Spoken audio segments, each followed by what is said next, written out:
Imagine um tempo ancestral, onde as linhas entre o humano e o divino eram turvas, e a Terra era habitada por seres de proporções colossais, frutos de uma união proibida que desafiava a ordem cósmica. Seres que a Bíblia menciona em poucas, porém intrigantes, linhas. Quem eram esses gigantes, os enigmáticos nefilins? Seriam meras lendas, uma metáfora antiga, ou a prova de uma intervenção sobrenatural que redefiniu a trajetória da humanidade e precipitou um cataclismo global? Essa é a questão central que nos leva a mergulhar nas páginas mais misteriosas das Escrituras e nas profundezas das lendas antigas, em busca da verdade sobre os nefilins. Se sua mente é atraída por enigmas bíblicos, por narrativas que mesclam o sagrado com o fantástico e pela busca por uma compreensão mais profunda das origens da nossa fé, então este é o seu lugar. Aqui no canal Sagrados Contos, desvendamos as histórias que continuam a ecoar. Convido você a se inscrever para não perder nenhuma de nossas descobertas. Para desvendar o mistério dos nefilis, precisamos voltar ao livro de Gênesis, a fonte primária de grande parte da nossa compreensão sobre os primórdios da humanidade. É em Gênesis 6:4 que encontramos a primeira e mais intrigante menção a esses seres. Naqueles dias estavam os nefilis na terra, e também depois, quando os filhos de Deus coabitaram com as filhas dos homens, e delas geraram filhos. Estes foram os valentes que houve na antiguidade, os homens de fama. Esta passagem, concisa e carregada de implicações, serve como ponto de partida para inúmeras interpretações e debates teológicos que perduram até hoje. A palavra nefilim, no hebraico original, é objeto de muita discussão. Derivada da raiz nafal, que significa cair ou aqueles que caíram, ela sugere uma origem incomum, talvez até sobrenatural. A Septuaginta, a antiga tradução grega do Antigo Testamento, traduz nefilis como gigantes, uma interpretação que influenciou profundamente a compreensão ocidental desses seres. Essa tradução não apenas se refere ao seu tamanho físico, mas também pode implicar uma natureza caída ou desviada da ordem natural. O contexto em que os nefilins são introduzidos em Gênesis 6 é crucial. A passagem ocorre imediatamente antes do relato do dilúvio, em um momento em que viu o Senhor que a maldade do homem se multiplicara sobre a terra, e que toda a imaginação dos pensamentos de seu coração era só má continuamente. Gênesis 6:5. A existência dos nefilins é apresentada como um dos fatores que contribuíram para a corrupção total da humanidade, precipitando o juízo divino do dilúvio. A frase "os filhos de Deus coabitaram com as filhas dos homens" é o cerne da controvérsia e da origem dos nefilins. Existem três principais interpretações para quem seriam esses filhos de Deus. A primeira, os anjos caídos. Esta é talvez a interpretação mais antiga e amplamente aceita no judaísmo intertestamentário e em alguns círculos cristãos primitivos. Baseia-se no livro de Enoque, que discutimos no roteiro anterior, e em outros textos apócrifos, que identificam os filhos de Deus como anjos, ou vigias, que se rebelaram contra Deus, desceram à terra e se uniram a mulheres humanas, gerando os nefilins. Essa interpretação enfatiza a natureza sobrenatural da transgressão e a profunda corrupção que resultou dessa união. Essa visão é corroborada por referências em Judas 1:6-7 e 2 Pedro 2:4-5, que falam de anjos que não guardaram o seu principado, mas deixaram a sua própria habitação e estão reservados em prisões eternas. A segunda, os descendentes de Sete, piedade, uma interpretação popular em algumas tradições judaicas e cristãs, que sugere que os filhos de Deus eram os descendentes piedosos de Sete, o filho de Adão nascido após Caim e Abel, que haviam mantido a fé em Deus. As filhas dos homens seriam as descendentes ímpias de Caim. A união entre esses grupos representaria um casamento misto que corrompeu a linhagem piedosa, levando a uma degeneração espiritual generalizada. Embora esta interpretação evite a ideia de anjos se unindo fisicamente a humanos, ela não explica o nascimento de gigantes de forma tão direta.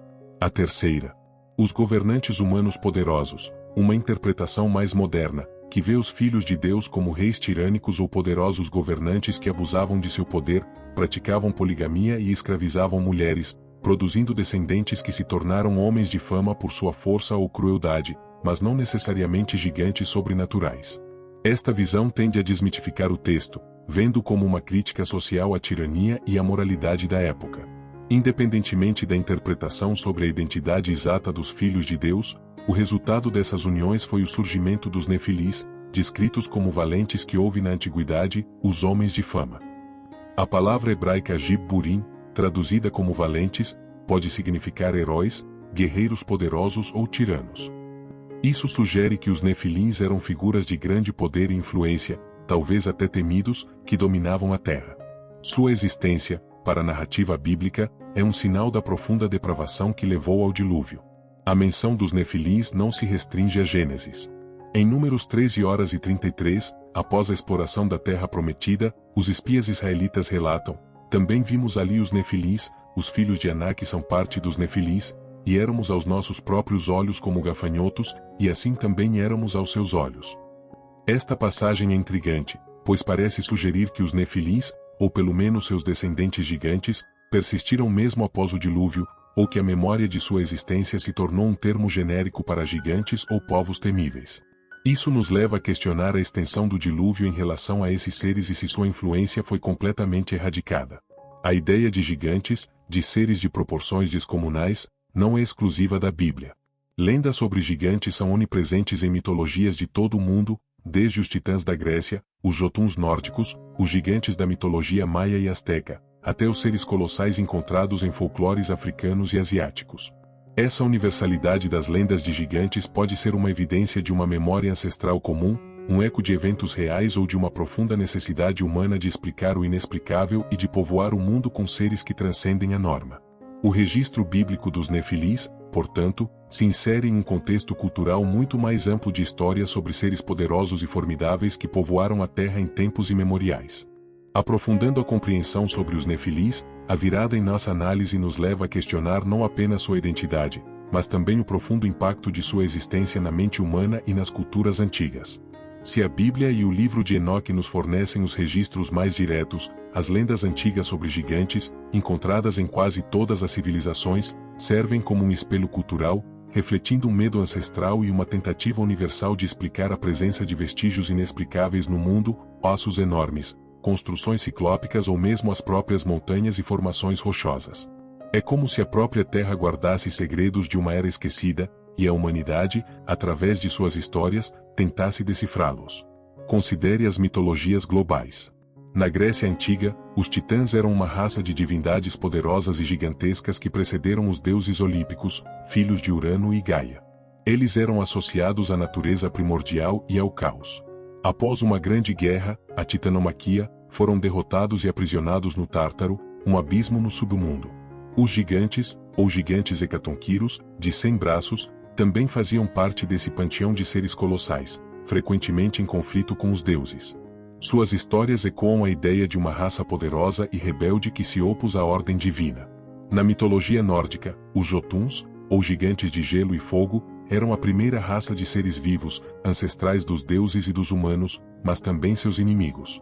Eles habitavam Jotunheim e eram figuras colossais e muitas vezes caóticas, com histórias de conflitos épicos contra Thor e Odin. A criação do mundo, inclusive, é atribuída ao corpo do gigante primordial Ymir, cujas partes foram usadas para formar a terra, o céu e os mares.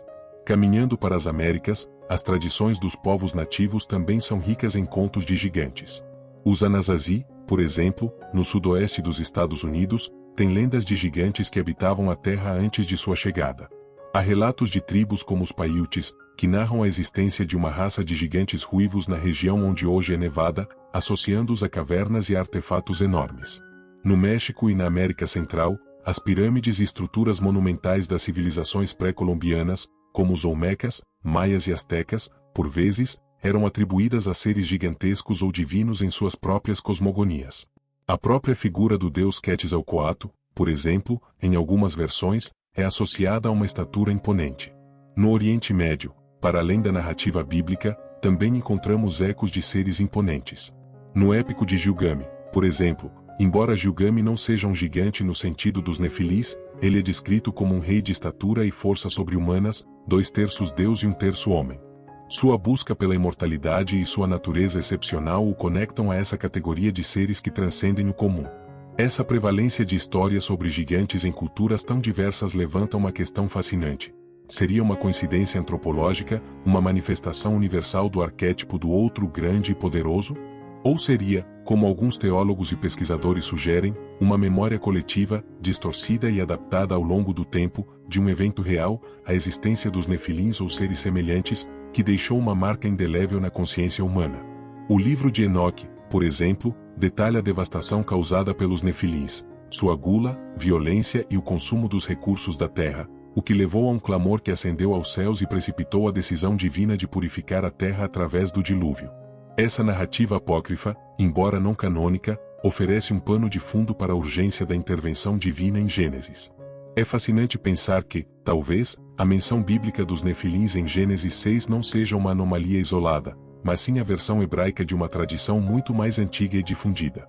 A narrativa bíblica, nesse sentido, poderia estar contextualizando um fenômeno conhecido e temido pelas culturas vizinhas, dando a ele um significado teológico profundo, o resultado da corrupção entre o sagrado e o profano, culminando na necessidade de um recomeço.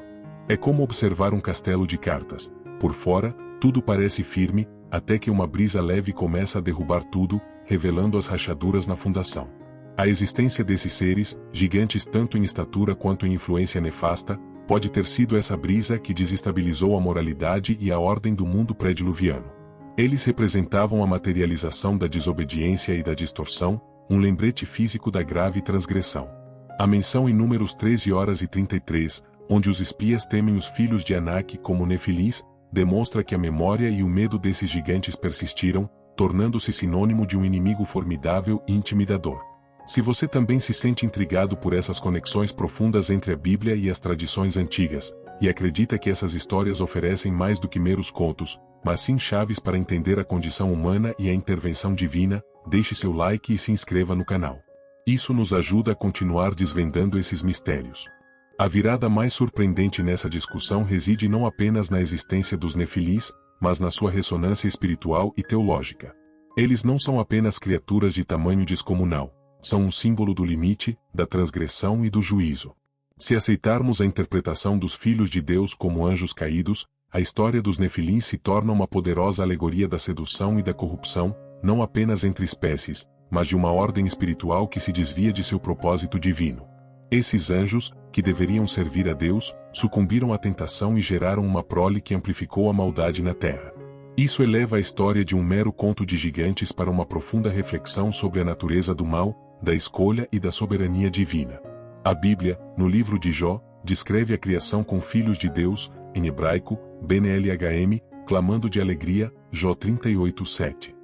No Novo Testamento, em Judas 1:6-7, há uma referência explícita a anjos que não guardaram o seu principado, mas deixaram a sua própria habitação, e que estão reservados em prisões eternas na escuridão para o juízo do grande dia. E em 2 Pedro 2:4-5, lemos sobre anjos que pecaram e foram lançados no inferno, Tártaro, entregues a cadeias da escuridão, para serem guardados para o juízo. Essas passagens, lidas em conjunto com Gênesis 6, fortalecem a visão de que a transgressão foi de fato de natureza angélica, e que a união com mulheres humanas foi um ato de profunda rebelião, resultando em uma prole que era uma abominação aos olhos de Deus. Os Nefilins, portanto, tornam-se o produto de uma união antinatural que corrompeu a criação em sua essência, maculando a linhagem humana e enraizando a violência e a depravação. Sua existência foi um catalisador para a decisão divina de purificar o mundo. O dilúvio, nesse contexto, não foi apenas um castigo pela maldade generalizada, mas um ato cirúrgico para erradicar uma corrupção profunda que ameaçava a própria essência da humanidade e o plano divino de redenção. Eles eram um lembrete físico de que o pecado tem consequências monstruosas, e que a desobediência pode gerar resultados distorcidos e perigosos. E se você também sente que esse tipo de verdade e a profundidade dessas narrativas precisam ser mais discutidas e trazidas à luz, então sua contribuição é essencial. Deixa o like nesse vídeo para que mais pessoas possam encontrar essa discussão, e se inscreve no canal Sagrados Contos para continuar essa jornada conosco. Isso ajuda a gente a continuar produzindo esse tipo de conteúdo que nos faz refletir sobre as raízes da nossa fé e as histórias que moldaram nossa compreensão do divino. A questão do depois dos Nefilins é igualmente intrigante. Se o dilúvio os erradicou, como explicar a menção de filhos de Anak em Números capítulo 13 versículo 33, que são identificados como parte dos Nefilins? Há várias teorias. Alguns sugerem que a designação Nefilim tornou-se um termo genérico para gigantes após o dilúvio, indicando povos de grande estatura e força que habitavam Canaã. Outros especulam que houve uma segunda incursão ou uma persistência de suas características genéticas em linhagens específicas. O texto de Gênesis capítulo 6 versículo 4 diz: naqueles dias estavam os Nefilis na terra, e também depois, o que pode indicar uma recorrência ou uma presença que transcendeu o evento do dilúvio de alguma forma misteriosa. De qualquer forma, a presença dos Anaquins, Emin e Refães, todos povos de grande estatura mencionados na Bíblia, como em Deuteronômio capítulo 2 versículo 10 a 11 e capítulo 2 versículo 20 a 21, serve para reforçar a ideia de que a terra prometida era habitada por povos formidáveis, exigindo fé e coragem dos israelitas para conquistá-la. Davi e Golias, por exemplo, é uma história clássica que, embora Golias não seja explicitamente chamado de Nefilim, ele é um gigante, Rafa em hebraico, da cidade de Gate, um dos últimos descendentes dos Refães. Essa narrativa ecoa o confronto ancestral entre o humano e o colossal, entre a fé e o poder bruto. A persistência da memória ou da existência de gigantes serviu, portanto, não apenas como um lembrete da transgressão passada, mas também como um teste contínuo da fé e da confiança em Deus. Os Nefilins, ou seus descendentes gigantes, tornaram-se obstáculos físicos e psicológicos para o povo de Israel, desafiando sua crença de que Deus lutaria por eles. O medo dos espias em Números capítulo 13 versículo 33 é um testemunho vívido do impacto desses seres sobre a psique humana. A história dos Nefilins, portanto, é muito mais do que um conto sobre gigantes. É uma narrativa que nos convida a refletir sobre a natureza da transgressão, as consequências da desobediência e a magnitude do juízo divino. Ela nos lembra da fragilidade das fronteiras entre o sagrado e o profano e do perigo de se desviar da ordem estabelecida. É um elo perdido que conecta as histórias bíblicas com as lendas mais antigas da humanidade, sugerindo que talvez haja mais verdade em nossos mitos do que imaginamos. A existência desses seres nos faz questionar sobre a profundidade da corrupção que levou ao dilúvio e sobre o plano contínuo de Deus para restaurar e redimir a sua criação. Se essa imersão nos mistérios dos Nefilins te fez enxergar as escrituras e as lendas com novos olhos, e te provocou a pensar sobre as profundas conexões entre fé e história, considere compartilhar este vídeo. Às vezes, as maiores revelações estão escondidas nas entrelinhas das histórias que pensávamos conhecer, esperando para serem redescobertas e debatidas, e sua partilha ajuda a acender essa luz para outras pessoas.